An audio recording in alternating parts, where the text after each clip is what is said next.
அதிசயம் என்னவென்றால் அதன் இரு பக்கம் கூறியிருக்கும்.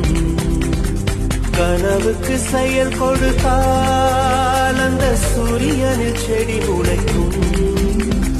புலன்களை அடக்கி வைத்தால் தினம் புது புது சுகம் கிடைக்கும்.